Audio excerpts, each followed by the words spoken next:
The Literary Award and an American Library Association Stonewall Honor Book. She's the author of 3 novels and 3 nonfiction titles, as well as the editor of 6 nonfiction anthologies. Most recently, Between Certain Death and a Possible Future, queer writing on growing up with the AIDS crisis. And she's visiting us from the West Coast. So super excited for this. We're also going to be recording this event, so just wanted to let everybody know that it will be recorded. Yeah. All right, without further ado.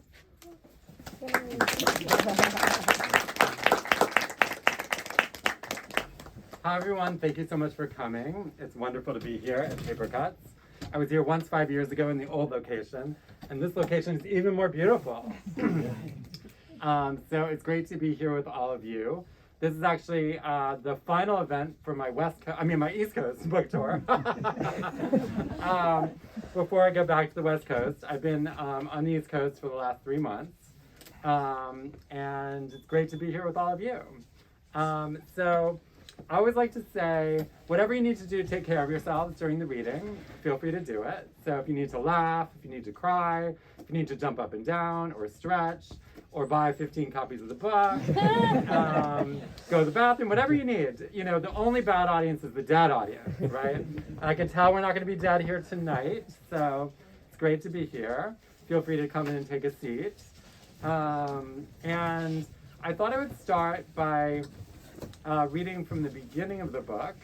And then, of course, there'll be time for questions and answers, maybe more questions. And yeah, so I think I'll just start that way. Can everyone hear me in the back? You're all right? Perfect, great.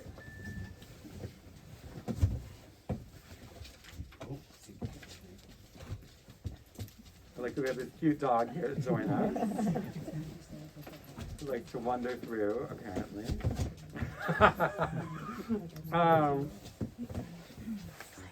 Robots and dogs.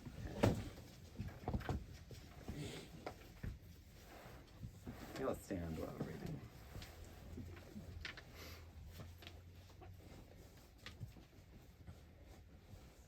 I'm 6 years old, wearing a yellow sweater and a long pink scarf that goes past my waist, the tassels blowing in the wind. I stand very still inside a white rectangle on the left side of the painting, next to cartoonish flowers as big as my head that float in a dense green that covers half the canvas. There's a tulip growing toward my hand from the white ground, but I do not look happy. Somehow, I never realized this until now. This painting was in my grandfather's bedroom, the room that became mine when I visited. So it kept me company. Did I always just look at the flowers and colors and recognize the figure on the left as me and find this comforting? In that room, I was still afraid of the dark. There were still monsters in the blankets. But when I look at this painting now, I can tell that my grandmother actually saw me when she painted it. My mouth is a straight line across, eyes blurred into something like panic. I'm staring ahead, but my whole body looks frozen. I'm there, and yet I'm not there at all. I'm not saying Gladys meant to paint all of this. I'm just saying she was painting honestly. When you allow your work to express what you see, sometimes your work expresses more than you know. When she painted me again at age 12, long eyelashes emphasize my femininity. Here I have softer features, hints of a nose and lips, my hand reaching into paper collaged onto the canvas. The painting is saturated in blues, like I'm in the sky or water, but also I'm grounded by what I'm holding on to, these words. What do they say? The way my shirt becomes a collage, but also everything is fluid. Even in the brightness of my gaze, I'm holding on with a stoicism that I didn't realize she recognized. The relationship we have through her art, through the process of making art. So I remember those seashell wind chimes and when one broke. And that's how she decided to use them in her handmade paperworks. She would take me and my sister to the Button Factory. That's what she called it. A store somewhere on the way downtown in Baltimore on a street of old buildings. Was it Calvert Street or Charles? It wasn't a large storefront, but I remember huge containers filled with buttons near the entrance. A scoop was 25 cents, or you could fill a lunch bag for $1. Something like that. It took me so long to decide on those buttons because I would find a single one that already felt like treasure. A gold filigree, or a brass tableau, or an astonishing matte chartreuse. Everything was art.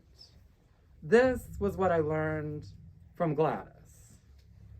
There is art in a frame, but also there's the frame of art.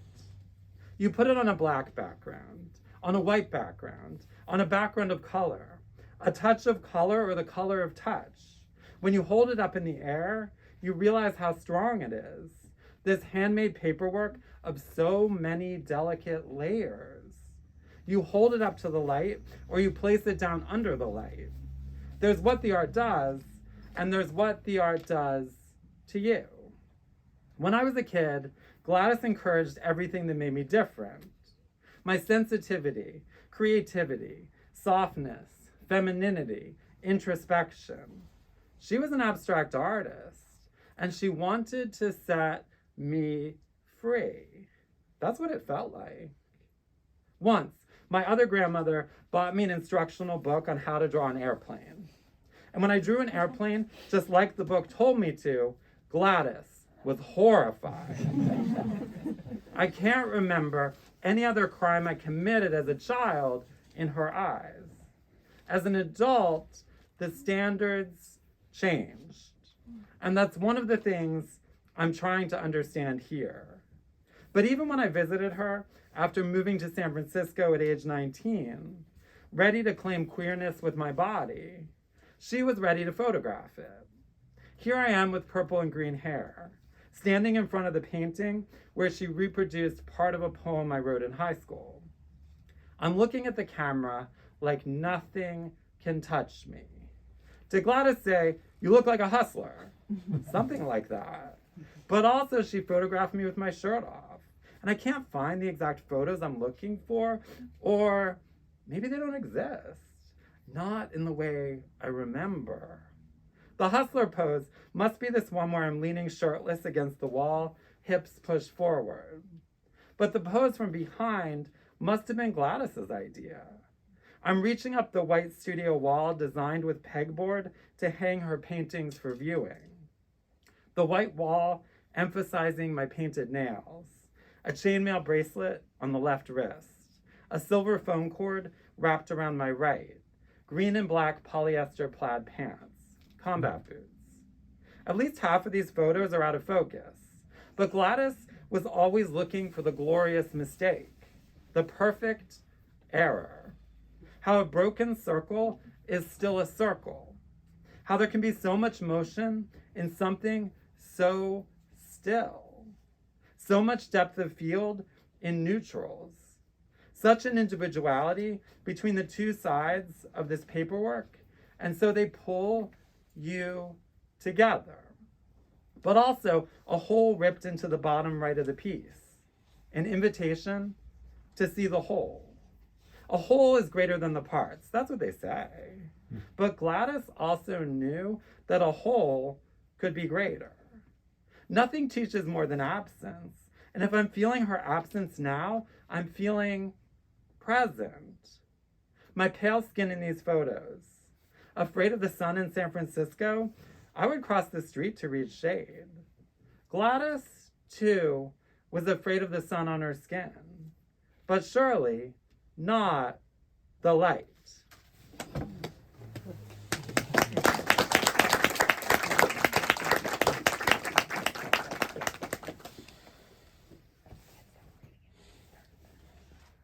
I think maybe I'll read a little bit more from just slightly later in the book, and then start getting your questions ready. Let me think a second. I'm thinking about what exactly, I think I know what I want to read. Let's see.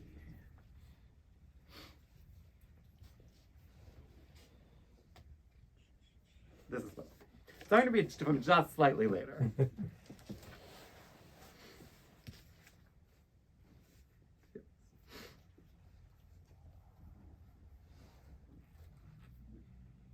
If the self is always a collaborative project, Gladys gave me what I needed as a child. This I know. What changed as I came into myself is one of the things I'm trying to figure out. How it changed and why. Because if I look at these pictures Gladys took of me when I was 19, I can see the way we're collaborating.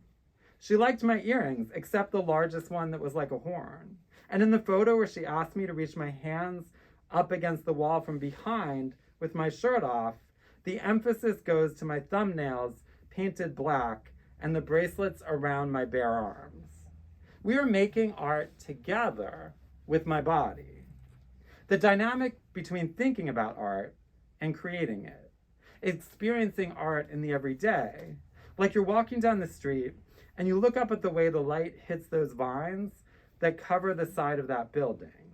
Or when the vines start to change color, reds and greens and browns. Or when you go back by that building one night and you look up and the vines are gone. And now all you can see are the marks in the paint where they once were. Which one of these means the most depends on what you're looking for. The way there's the art and its history. And then there's Gladys's history in creating the art. And then there's my history in witnessing and imagining her creation. And then there's my history of writing about Gladys. I'm thinking about Pulling Taffy, my first novel. Here it is, on the bookshelf right next to my desk. I open it up with Gladys's art on my walls above. In the book, I changed her name to Rose Stern because she loved flowers. Because she was stern. Not to me as a child, but later, to the world? When my father was in college, he decided he wanted to be a writer. But when he announced this to Gladys, she said simply, "Then you support yourself." So he decided to go to medical school. Gladys told this anecdote proudly, over and over. I don't believe it though, not exactly. I mean, I believe she meant this as a threat, but also I believe he wasn't brave enough to reject her. I mean, he wasn't brave enough to reject the world. And she knew this. Does this make her threat more cruel or less? If art is the gap in feeling, it's also a feeling of the gap. When I asked Gladys how she saw herself in the context of 20th century art, she said, "I'm much better than Jackson Pollock.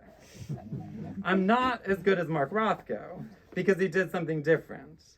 I'm like Richard Diebenkorn, only maybe he was a better painter. But there are things I can do that I don't think anyone else can." So you see, she wasn't modest.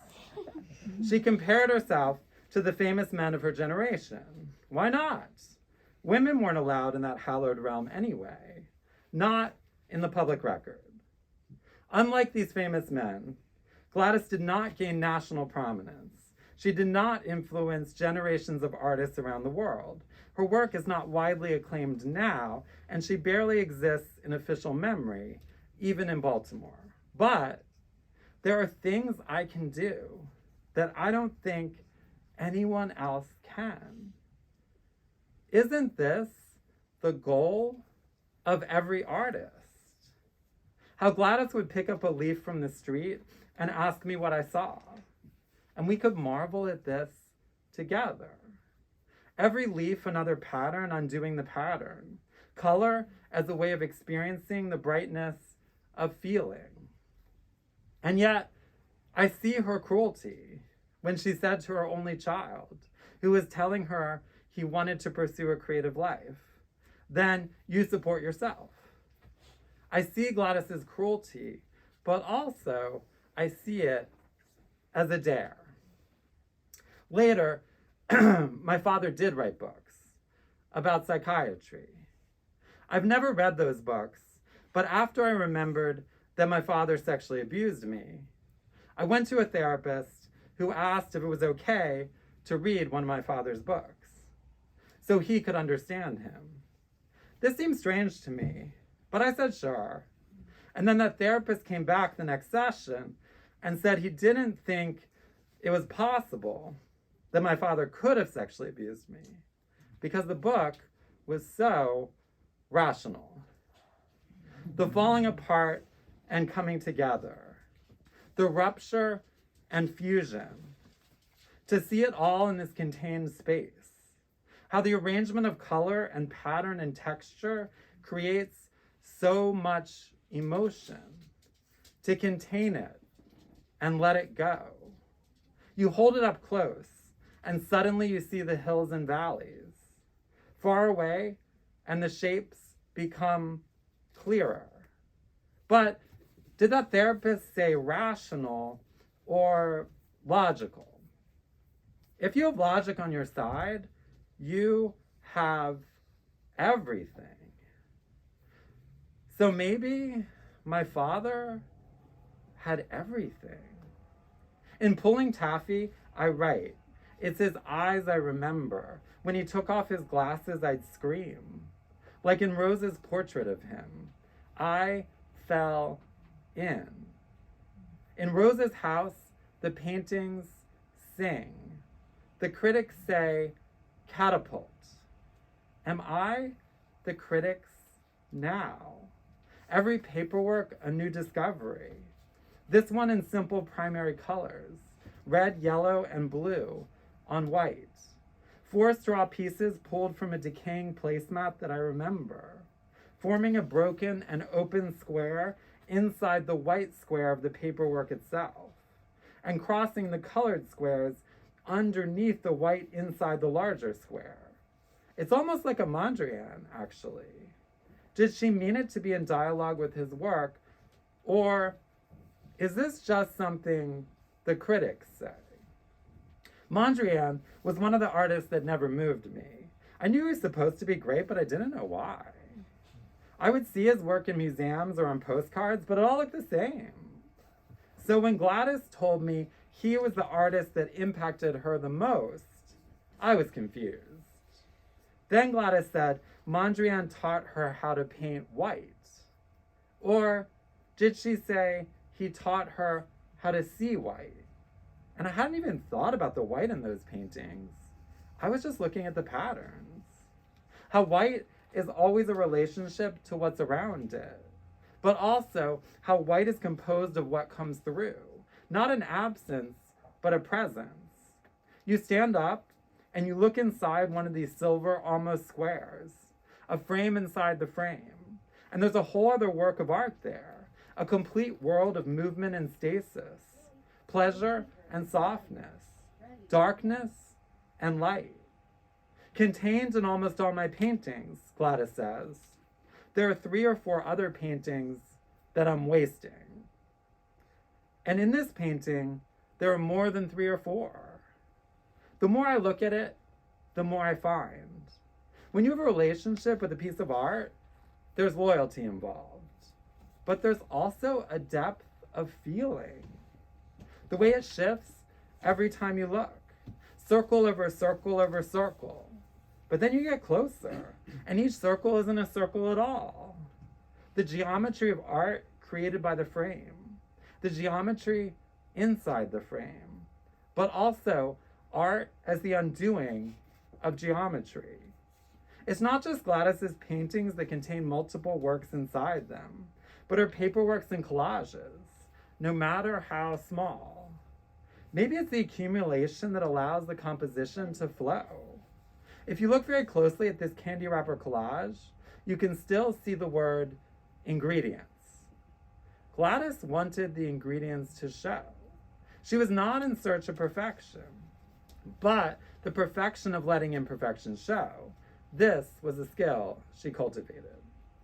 In Gladys's art, there are always so many places to focus your attention.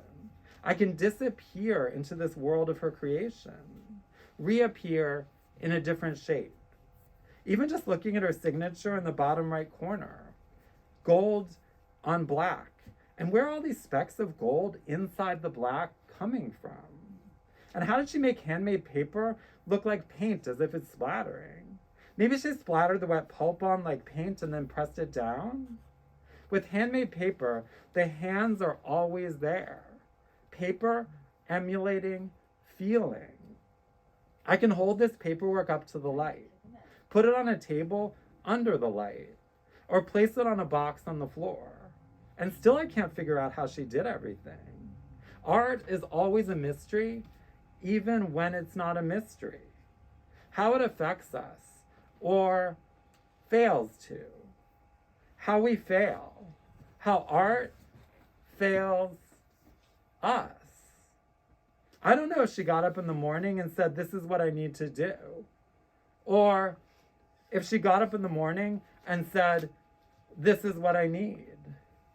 I don't know if I need to know, but I know that I need. I picture her climbing those steep stairs during the last weeks of her life. After she fell and broke her hip, her hand, her wrist, her finger. I mean, she kept falling. Still, against everyone's advice, she climbed the stairs so she could make more candy wrapper collages. She had already made hundreds of them. What else was she trying to convey that she hadn't already conveyed? Or was making art simply the process of living?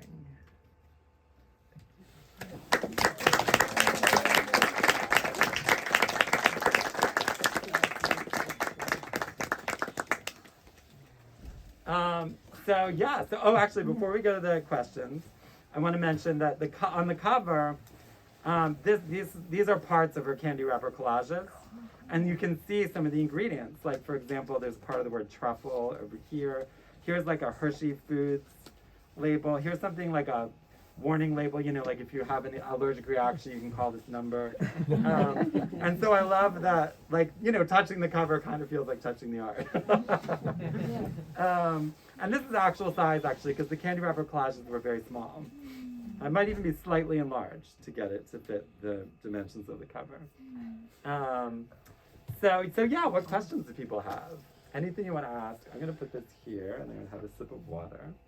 I love all questions, so feel free to raise your hand if you have anything you want to ask. Yes? I loved your descriptions of her art, and I was also wondering whether you considered putting pictures of her art in the book, or whether you wanted to have just the words carry the descriptions. Totally. Thank you so much. Yeah. It's funny, that was one of the first questions the publisher asked. And I always conceived of the book as not including, other than on the cover, and originally I had this idea of the end papers also having some, but I didn't want the art inside the book because I didn't want it to be, I wanted the writing to convey the art and to be the art in a sense, right? And so since the book is about our relationship and not a typical biographical work where in the middle, you'd have like you'd have like sort of a, maybe, 10 pages in the middle that would be like depictions of the art that were in, more higher quality, photo paper.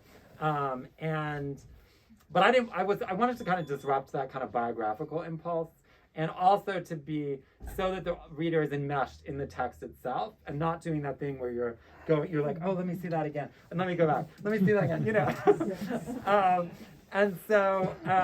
and for me, also, I wanted to figure out a method of describing the art that was on the terms of the art. So, and I feel like that also prevents that, in a certain way, because it's that illustration and composition, but they're not enmeshed in the same way.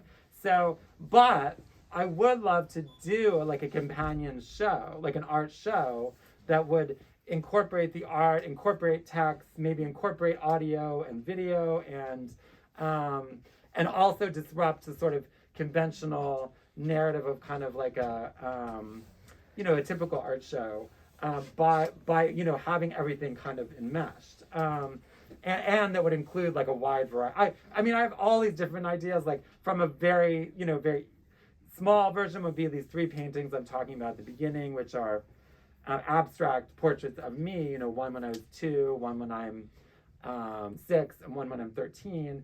That would be it could be those 3, and then there could be texts that were the same size as the paintings that are from the book, or modified from the book, maybe containing the same colors, something that would be a very small version, and then also like much larger, that would incorporate all the different kinds of work that she did, and that would also allow maybe the viewers to touch the art, or maybe to make art within the show, or to have the audio playing as you're looking at the art, so I have all these different ideas. Now, the challenge with those is that someone within that kind of institutional power has to be interested. And the art world, is very separate from the literary world. And, similarly in some, maybe even more kind of rarefied and intransitant in its, gatekeeping mentality. So we'll see. So maybe something like that will happen. But so in terms of the book, though, I really wanted the text to stand on its own. Yeah. Thank you for asking that. Yes. Yeah, I guess I had a question about you have this process of realizing what Mondrian meant to Gladys. I've noticed you're wearing the belt. I don't know if that's I guess where on that journey did you finally get to? Like, did Mondrian finally speak to you? And if not, who is the artist that you thought of as Mondrian was to Gladys? Who was the artist to you? That would be. Oh, interesting. That's a great question. I think, well, it's interesting. There's a show right now at the Museum of Fine Arts that is a Mondrian show. That's just what is it? It's very early work. So it's his. He had started as a. This I only know from going to that show just the other day. But he started as a realistic painter. He came from this family of, and so it starts with some of these landscape, and then there are these drawings that I think they're black ink on white paper that are, I guess, considered unfinished, but they're very gestural. You can see the gestural quality. And then they have one of his paintings that's, like this belt. The ones that we all, recognize, right?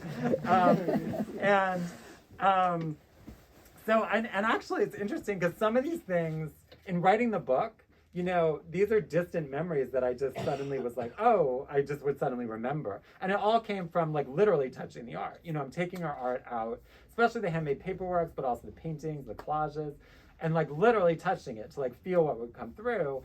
And we're always told we can't touch the art, right? Art is something delicate and fragile. If it's touched, it'll be suddenly evaporate. Or it won't be valuable anymore, right? It's oh my God, you took all the value out, you touched it, right? And this can even be sometimes with, like in the book I talk about going to the sculpture garden of the Baltimore Museum of Art, and I noticed this marble and I'm touching it, because it's, and then someone comes over to tell me I can't touch, the marble sculpture that, the birds are shitting on, and the squirrels are on, and the thunderstorm is on, the snow is falling, but somehow if you touch it, it's going to be damaged, right?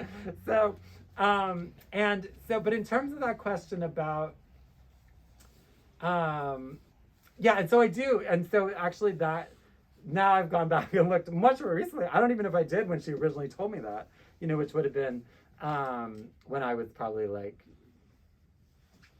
18, 19, 20, sometime in that time period. But it is interesting, of course, and all the artists of that time period, the white, and she was obsessed with white.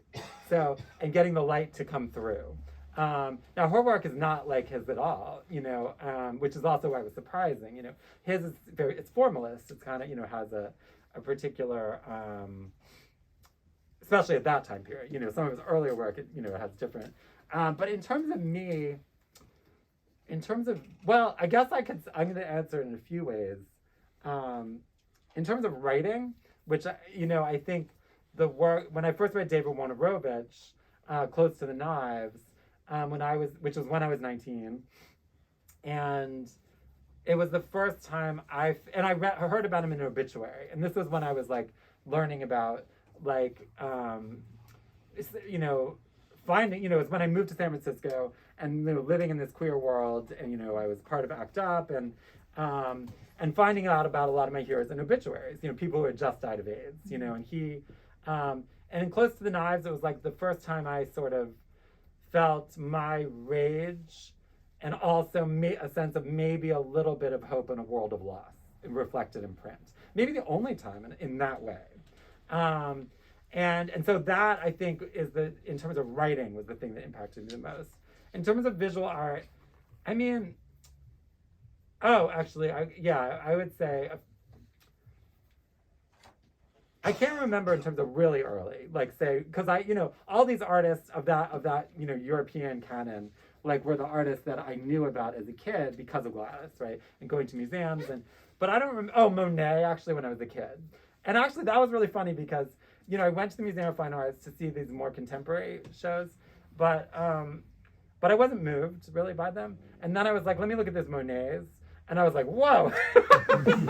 And I, as a kid, I loved the, waterless. And then I was like, this is tired. I can't be, But actually, if you look at the work itself, and it is that same thing with the light coming through, right? And because you're like, what? And even when you look at the work next to it, like the Pizarro, it's not doing that, or so that was as a kid. And Basquiat, actually, maybe also partially because of the way text is so integrated in it that it becomes, and I write about Basquiat in this book too, because I'm in Baltimore and I go to see this movie about him, and I'm thinking about the way that his legacy has been, used to make art collectors wealthy, right? Essentially, that's why he exists, right? And he didn't benefit from that.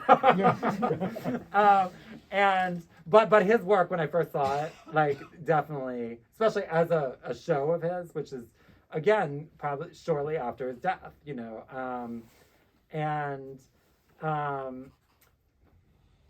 was someone else I was going to say, and it just slipped my mind. But those are some.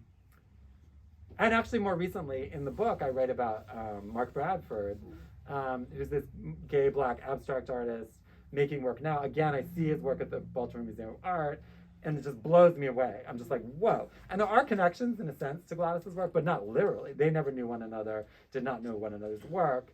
But and in the book, there's this, it's like I'm finding things that are touching me, right? And I'm writing about them, because I moved to Baltimore as part of writing the book. And I don't know why I'm writing about them. I'm just like, this is touching me, I'm gonna write it and see what happens. At the very end of the book, I realized that show, which is almost entirely abstract, it's called Tomorrow is Another Day. And Tomorrow is Another Day is the last line of Gone with the Wind. And so Gone with the Wind, as the most, the film, was the most popular film in the history of the United States. And what does it do? It's like aggrandizing the legacy of slavery, essentially, And he says the show is about the unfinished project of Reconstruction. And so towards the end of the book, I realized, oh my God, that's what I'm writing about in terms of, because I end up writing about this sort of legacy of Jewish assimilation and white flight and disinvestment in Baltimore, which is what forms Gladys. It is what she came out of. And her worldview is formed by that. And I realized, I'm writing about, so it kind of comes around in that sense. So that's someone who recently, and also it's very surprising because abstract art, in some ways, is very predictable now, but it still can contain that shock in a sense, I think his works, and even some of the older works can. But if you look at a Jackson Pollock, we're we know what it is, right? It's it doesn't mean it can't move you, but it's not surprising. You know what I mean? A Mondrian, it's not going to surprise us. We're not going to be whoa, which is how they were received, in the time, right? But so yeah, that's a little bit of that. Thank you. Let's see, any other questions? Yes. Can you tell a little more about, when, you were much younger with Gladys, and your close relationship, and then when you left for San Francisco, that kind of like a breakup. Yes. Yeah, so this is like a central part of the book. It is in some ways what I'm circling around. So like as a child, like I say in the part I read, like she really did nourish everything that made me different and queer, you know, and they were the same, you know, and she knew it. There's no way she didn't know that, right? Like, you know, like I was like a, you know, 15-year-old and she, you know, notices things that I'm wearing. She starts like buying me these like, you know, pendants, you know, and like art brooches, you know, and like she's like and loved it. She loved it as a child, as long as I was a child, right? Yeah. But suddenly, you know, once my work it became and life became like unapologetically queer, because as a child I didn't have that option, right? You know, I grew up in a world that wants me to die or disappear, and I knew that as soon as if I ever articulated that, right, like, you know, the whole world was telling me I was a faggot. If I ever said, oh, I am a faggot, then it would be over, right? I would be nothing, you know? And it was when realizing, oh, well, that's what I want. You know, it doesn't matter, right? That world doesn't matter, right? And that, I think, threatened her, you know, in a certain way. But the thing that in the book, and so the way it played out in our relationship, it was really like when I left college, you know, like when I was 19 and moved to San Francisco, that was like, you know, just, you know, she tried to basically renounce her entire life in order to get me to fit into this like narrow path of upward mobility that I had always looked to her as an alternative to, right? I'd always thought because the way she talked about life was like everything was art, right? And that was all that mattered, you know, was being able to have a creative life. And so so she gave me that, right? That way of thinking. And it was a myth, you know, that she projected to the world because she was still very bounded by like middle class respectability. And that was where she created her art, was within that. But I didn't understand that as a kid. I was like, oh, artist, you're against all of that, right? And so I was shocked when I was like, get me out of this horrible thing that's just gonna teach me how to become my parents, essentially, you know, like to outdo them. You know, I was like, oh, I don't want to outdo them. I want to unlearn it all, right? All of that violence, you know, and so in that time period, like 19, 20, 21, 22, is basically the in some ways the end of my relationship with Gladys. I mean, we were still talked, but she still respected my critique about her art, but all our conversations were like, you know, all my work was vulgar. You know, she would just say, that was the word she used, vulgar. You know, why are you wasting your talent? You know, it was like a refrain, like over and over again. You know, we talk on the phone, like, what are you up to? Oh, I went to acupuncture. Oh, that's going to kill you. You know, and I was like, oh, okay. Well, what are you up to? Oh, I'm going to some yoga. Oh, I broke my neck doing yoga. You know, like, and that was like our relationship, essentially. And, you know, I could go into her studio and she would ask me what I thought of her work, and she really respected my critique. You know, I remember this one time I was like, well, I think this blue, this, you know, is a little too, is it taking over? And she's like, oh, no. And then like a few weeks later, she calls me up. She's like, I took it out, you know. But she refused to engage with my work at all. And I think that's the sort of central thing that I'm circling around the book. And some of it is very personal, but some of it is also, and then it starts at this very personal place of abandonment, right? But then moves into the like familial and the historical and the structural. So, you know, I look at like her legacy, you know, like the legacy, you know, the women of abstract expression. She wasn't an abstract expressionist, but that's her generation, right? And so I start looking at these other women, the same thing, Jewish assimilation, white flight, disinvestment, like this segregated mentality of Baltimore. So it's all kind of enmeshed, right? And, but I think the paradox is still there, you know, because like the most formative people to her, her best friend was a gay artist. Like the first person to ever tell her that she was an artist was a gay artist. And so these people were formative to her, but I was vulgar, you know, and so, but it's like they were, of course, a different generation, and their lives were, you know, her best friend, Keith Martin, his art was all abstract. So he could have this life, but it wasn't reflected in a particular way in the art. And there, there's the generation of the 1950s is when she is coming of age as an artist, essentially. And so all of that like becomes kind of part of the book, and all of those intertwining legacies.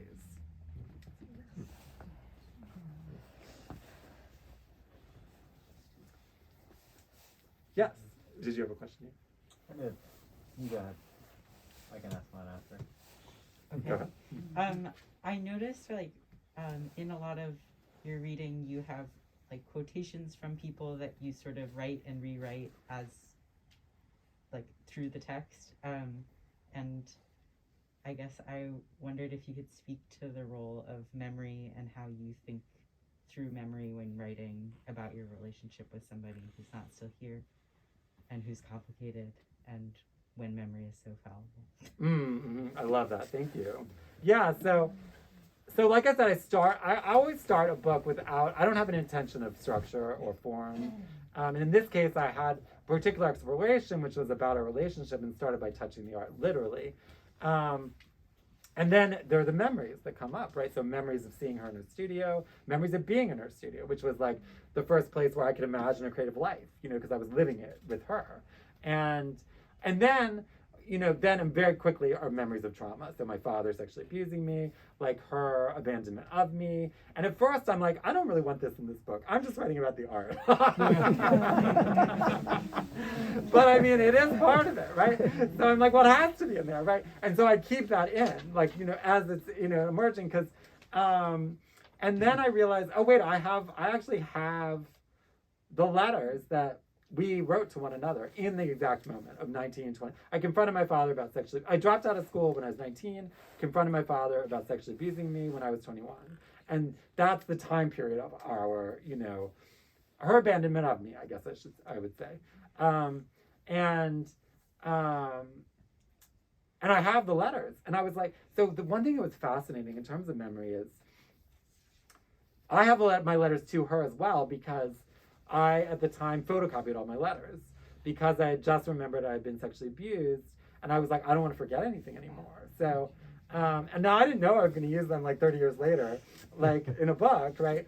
But I have them, right? And so that part was really, in some ways, it was like, so my memory, I remembered, certain things, but like, the things that she wrote in some of these letters are like, I was like, whoa. It's like, she would, like when I confronted my father, it was like, she's like, why are you harming us? Essentially, and I'd forgotten that, I knew that she, like everyone in my birth family,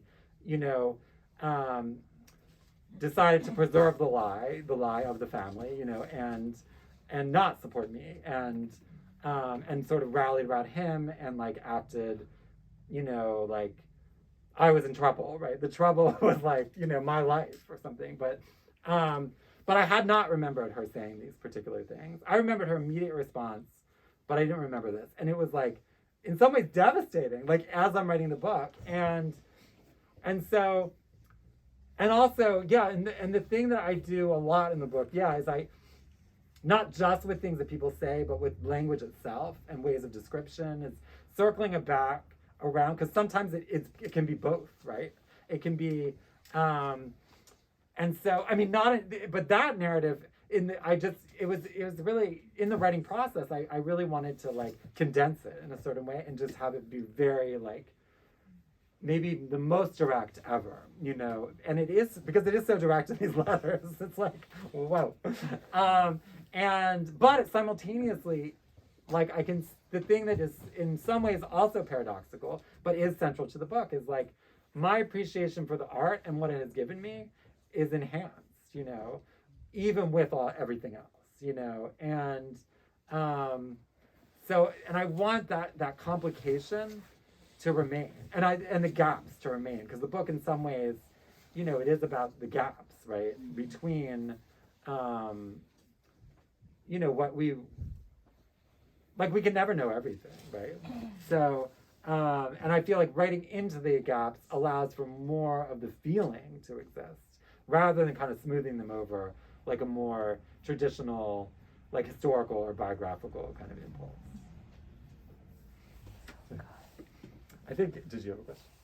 I did. It's a total sidetrack from what you were just saying, but the previous thing you were talking about, I haven't read the book yet, so I don't know if this is relevant, but you're sort of like drawing this parallel between the form of abstract expressionism and how sort of like divorced it is from detail, I guess, and suburbanization and like the sort of oatmealization of society, of like white society. Does that sound true, or? Let me think about that. I think that. Tell me more. Yeah, I don't know. I got this impression that, like you were talking about your mom's gay friend, and how he could have this art form, and part of the form of it made it possible for him to have a life that was really separate from his art. Oh, I see what you're saying. Yeah. So okay. So and that's my grandmother's gay friend. My mother, of course, actually, which is very interesting, actually. But my grandmother was very formed by these gay men. There were 0 gay people in my parents' lives. 0. So there were none in my entire childhood. So the generation coming of age, in the 50s, my father had all these, gay role models potentially.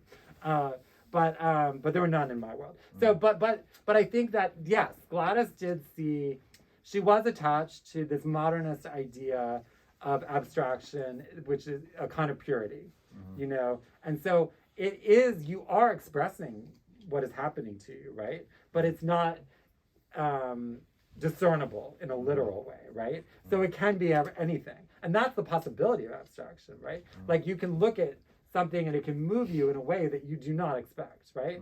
But the thing that she was attached to was that is a kind of purity thing. It's something, I think in some ways intrinsic to a certain kinds of modernism. And so yes, her friend Keith Martin, his early work actually is not as abstract, but his work by the time they knew one another is entirely abstract. And what's so fascinating, and this is what I learned in writing the book, I didn't know anything about him when I grew up. We had his drawings of ballet dancers that were in the kitchen where I grew up. And I knew they were by Keith Martin. I didn't know my father knew him. I didn't know my mother. Anyone knew him. But he gave those to my father as a bar mitzvah gift, right? And so this is like 1956. So the height of the moment of when the nuclear war became the nuclear family, right? This is that moment. And the height of what now this like suburban myth of domesticity, right? And and here's this queen is like, I'm gonna give you some ballet dancers of ballet. This is the day you become a man. That's what a bar mitzvah is, right? And I was like, whoa, bring it on, right? So I'm like, what is this queen's story, And then I'm looking at photos from 1956, same time period, it's my grandmother, my grandfather, and my father. He's 13. They're on a trip. They're going to Colorado. And then there's this man in the picture. I'm like, oh, that's Keith Martin. And there's another man. It's his lover, right? They're on a trip, a family trip in the 50s. So in some ways, right, they were in part of her family, right? And in some ways, I can't know from the now, but it's not like, I don't think anyone was too confused about who that person was. You know what I mean? But at the same time, being more openly queer was vulgar, to her. So that's another paradox, I think, in the book. She started studying painting when she was 12, and she went to the Maryland Institute, for this advanced program. And then when she graduated high school, she went there for college. Then she dropped out because she was like, they didn't tell me about Picasso, So because they were too conservative, right? And so she had these forward ways of thinking in certain ways, right? But not in other ways, And also it's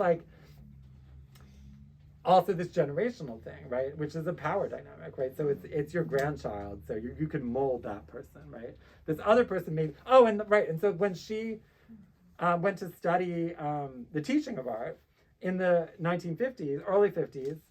She was studying with this person, Hobson Pittman, who was this gay artist, and he was the first person to ever tell her she was an artist.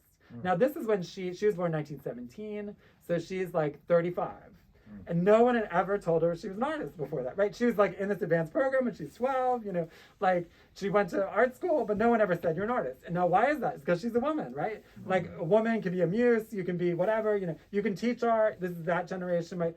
So she goes to this program. Hobson Pittman, who's this gay artist, says, you don't belong here. You're an artist. Like no one had ever told her that, right? So, but she didn't, this is my analogy. I mean, she says that directly. This is like in a letter. Again, it's like her words, right? But like, but she doesn't credit that. In some ways, I think that is because he was gay, right? Because he didn't have to see her as a sexual object, right? And so he could see something else, but she, to her, gay was not, so for those, because I asked her when I was 19 in one of these letters, like, I want to exchange like I'm like learning about like Jasper Johns and what's his boyfriend? Rauschenberg, yeah. So their relationship, these gay artists, and I'm like, oh, this is her generation. So I ask her, what she thinks of them, and to her, they're great artists, but the gay part is not important, right? It's like, it's not because they're gay, it's because they're artists. Right? And now for her generation, that's like a liberated way of thinking. But what it does is it removes the person from the art, right? In their lives. Now they wanted that too. They were closeted, right? And so I think there's that whole paradox. But I do think, and the thing that I did not understand before writing the book was that this idea, the middle class respectability, like was so central to her. And that is, of course, coming from that generational aspect, but also I think it's Baltimore too, because I mean certainly there were artists in New York that they didn't believe in that myth either, right? And including I talk a lot about in the book about Grace Hardigan, who is probably the one artist of their generation who's canonized in Baltimore, but she was canonized because she got famous in New York, Then in 1960 she moves to Baltimore, and their lives in some ways have these really interesting parallels, like her best friend was Frank O'Hara, the famous like gay poet of the New York School, and he was totally instrumental to her career. So Gladys had this gay best friend in Baltimore who's also instrumental to her career. Grace was in this, like enmeshed in this world of queens. These are all queens, like Frank O'Hara, like John Ashbery, they all have this camp language, and her first show, she's George Hardigan, because she's like, I want a camp name too, but then, when she meets the man who becomes her fourth husband, she's the man of her dreams, she's like, oh, I have to get rid of these gay friends. So she like gets rid of Frank O'Hara, her dealer, John Bernard Myers, and moves to Baltimore. So there's this fascinating thing about the two of them, where in some ways Grace was what I thought Gladys was. Like she was living this bohemian life, but also she threw away her gay friends when she found the man of her dreams, right? And then Gladys, those people were integrated in her life, but they were not integrated. Like I never knew about them, right? Because so it's so all of those things I think, and I think that legacy of the 50s and that mentality and just the middle class myth that we're all unfortunately still imprisoned by, like it looms large over the book in certain ways. Thank you. Yeah. Any other questions? Yes. I'm so curious about how this book feels like a process of uncovering memory as you're literally writing it and having the physical experiences of touching the art that put it together. And I'm just so curious about your reflections of the Mattilda you were before this book was a twinkle in your eye, and the person you are now as you relate to the content of the book. Yeah, that journey of writing the book, and I wouldn't go to say do you regret it, but I do wonder what is the process of uncovering these things, and do you ever and you that's I'm gonna stop talking because you can ask if you need more clarification. Oh no, I think that's interesting. So the question, do I regret the uncovering? I think never. Because for me, certainly there are moments in the writing process where I'm like, oh no, right? But I always think that's where I need to go. you know, because I think for me, writing, which is a process of staying alive, you know, it is the thing that I have access to, and it's not just a rhetorical gesture, right? It's like I write in order to stay alive, and part of that means what I can't say, what I feel like if I say it, I might die, right? I have to say it, and then I don't die, you know? And I think in language is where I'm able to say it even more than than just, you know, like there's things that I write sometimes that I'm like, oh my God, it's like, how can I even be, I can't put this out in the world, right? And then I put it out in the world, and it's fine. And I'm like, okay, well, I'm glad I put that out in the world, you know? Now people know this thing that I didn't want anyone to know, right? But it didn't destroy, I did not, you know, and I feel like, for me, that vulnerability, like, I feel more and more is what will save me, right? And like as a child, I had to project invulnerability in order to survive. Like, there was no other option, right? And but now it's like invulnerability,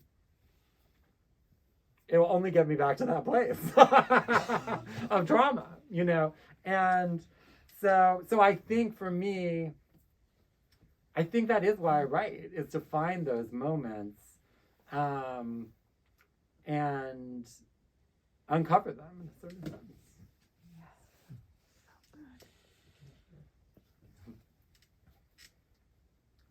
Yeah, any other questions? Maybe just one or two, and then we'll go into signing. And I like personal, you can feel free to ask me private questions if you want. Yeah. I also haven't read the book yet, so I apologize if. Oh, don't worry. No one has to read the book before the reading. I've heard you use the phrase myth of middle class, and I have an idea of what that might mean, but I was just wondering if you could speak to what that means to you. Oh, absolutely. Yeah, so I think, you know, I grew up in a assimilated Jewish family where, like, the upward mobility was what meant everything, right? And, you know, my father was a psychiatrist. My mother went back to school and became a clinical social worker. But my father's success in particular, you know, he was like the prodigal son, right? It was like, you know, writing the books, you know, getting, you know, prestigious, you know, whatever. And I feel like that success is what was able to camouflage his violence, right? And the family were rallied around him, right? And I feel like, and as a child, I, having, you know, I internalized all of it, right? So like, I didn't remember I had been sexually abused. I just put it all on my body, you know? But I did know about his rage. And, you know, rage was how he controlled everyone in the house, right? And also, and so for me, I think living inside that, I mean, this is what upward mobility always is, right? It's like, it camouflages violence. And I think what, you know, when I think about the myth of, you know, middle class, it's like, it's always about what is put away, right? And what is not allowed to be said, right? What is not allowed to, you know, in the case of my family, you know, it's like misogyny, you know, it's like central to the family. More extended family, like racism and class striving, they go hand in hand, right? And so, and I think that part of, like, you know, being a survivor is, and I'm not knowing this as a child, right? But I could see through it all, you know? And so I could see, you know, like when adults are like, enjoy your childhood, why, you know, and I'm like, oh my God, what are these people talking about? Like, you know, and so, but I think that's also part of that myth, right? It's like this nostalgia for something, this beautiful, like, you know, the thing that never existed, right? And I think that, and also I think that myth of normalcy, right? So this idea that this essentially like a straight white Christian mythology, right? like the nuclear family, you know, like that this is what is like, you know, the ideal, right? You know, and I, you know, what regardless of what it could be an assimilated Jewish family, it could be like, you know, anyone, right? It could be like radical queers who are still like enacting, you know, like a sort of, you know, this myth of domesticity, right? You know, and so for me, I think that only serves the lie in a sense, and to me, and I also and I think, but it's and I think in terms of the book, what was so fascinating for me is that I think I learned that from Gladys, right? But she didn't believe it. but I still did. So that's these, you know, it's like these paradoxes can exist side by side, right? Mm-hmm. So it's like, you know, and I think, so yeah, thank you. Yes. I think it's really interesting talking about the generational difference. It's like Gladys's world. It's like, you know, the artistic world, everybody knew everybody was gay, but that was fine because they were in their place, but not out there. But when you had AIDS and you had ACT UP, when people were deciding enough already of hiding all of this, you know, it put it more in people, you couldn't avoid it. So it's interesting as far as Gladys accepting that, you know, that whole generation that happened, which had to happen, you know, because of everything that was going on. But that it was, you know, this middle class world that's always sort of accepted the artistic world, and yet in their place. But don't want to see it. First of all, don't want to admit how many people are around them and who are all their friends and relatives anyway, besides, that they don't know, who don't appear, that may not be the most artistic gays, but are clearly in the queer population too. So it's like, it's interesting as far as it sounds like with the book that you're dealing with that conflict of generations, sort of, or her. I mean, I find it fascinating as far as her, you know, raising you to be who you are, and yet denying who you are. You know, Yeah, thank you. Yeah, that, and there's one really fascinating thing. When I was writing the book, a few people told me to talk to her childhood best friend. And I was like, is she still alive? And they're like, I don't know. And and then I found her number. My mother found her number, actually, and I called the number up, and she answers the phone. And she was 101 and completely cogent, you know. And so she told me these things that I would never have known otherwise. You know, like where Gladys grew up. They were, you know, so Gladys would have been 101 at this, you know, they went to school together, they, you know, and I asked her, you know, and she said at one point that Gladys was so proud of me, you know, and I was like, huh? I was like, you know, I was like, why do you think she never told me that? And I was like, do you think it was, what did she say? What did I say to her? It's in the book, but I think I say, was it because of my queerness, you know? And her childhood best friend said, oh, and then I said, what about Keith, right? You know, Keith was her, you know, and then she said, well, I asked her the same thing. And so that was fascinating to me. She's like, Gladys never, ever, ever, ever, ever discussed it. So, and even though it is in a letter that Gladys wrote to me, but that's because I asked her directly, like, what do you think about Robert Rauschenberg and Jasper Johns? And so she has to sort of outdo me in her knowledge. She's like, what about Nureyev? You know, and like Michelangelo, you know, but to her, she's like, the whole point of the letter is like, it doesn't matter that they're gay, right? They're just great artists, you know. And, but it was fascinating to talk to her, and we talked for hours, you know, several times.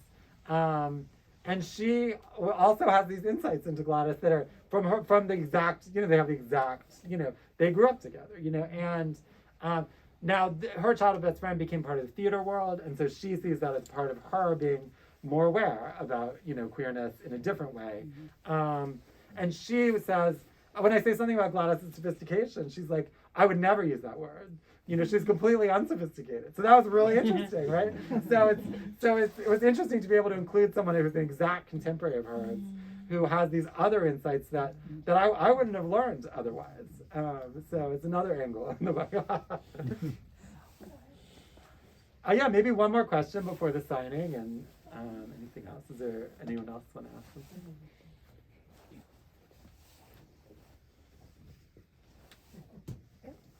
Well, cool. It's been so great to be here with all of you. And so, yeah, and I love hugs, too. So if anyone wants a hug, feel free to ask me. And thanks to Papercuts for hosting this amazing event. Thanks to all of you. And I'll be here to sign or, answer any private questions or, hugs or anything else. So thanks so much.